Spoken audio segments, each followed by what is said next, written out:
on est en train de faire la revue annuelle de la stratégie électricité Horizon 2035. Avec le MCC et l'MCA, donc nous avons travaillé dans le cadre de ce compact-là sur 3 points essentiels. Le premier point étant l'accès à l'électricité.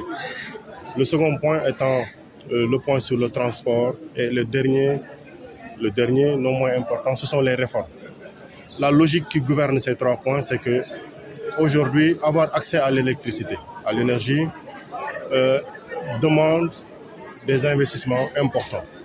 Et il est du droit de chaque citoyen d'avoir accès à l'énergie. Le gouvernement américain, dans le cadre de ce compact, a fait un don de 550 milliards au Sénégal.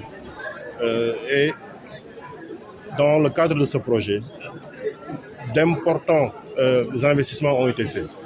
Alors, quand on parle de réforme, c'est que ces investissements-là, pour permettre au Sénégal d'avoir accès à l'énergie, demandent des réformes sur l'organisation de la Sénélec, sur le seuil d'éligibilité au niveau de la production de l'électricité, sur un certain nombre de préoccupations. Et avoir accès aussi à l'énergie demande ces réformes-là qui accompagnent la possibilité pour tous les citoyens d'avoir accès à cette énergie-là. Nous sommes aujourd'hui au Sénégal à une moyenne de 84% d'accès à l'énergie. Dans le milieu urbain, nous sommes à 98%, alors que dans le monde rural, nous sommes encore à 65%, avec des efforts encore à dérouler. Le but fondamental, c'est d'avoir un accès en quantité et en qualité à l'énergie, à un coût abordable. Et c'est l'occasion encore pour nous de remercier le gouvernement américain, mais également de féliciter Monsieur l'ambassadeur et les équipes du MCA et du MCC pour l'accompagnement permanent, pour la présence permanente dans le cadre de ce projet-là, qui aboutira dans les jours à venir. Il y a d'importants investissements qui seront faits pour faciliter, disons, cet accès universel, cet accès à l'électricité.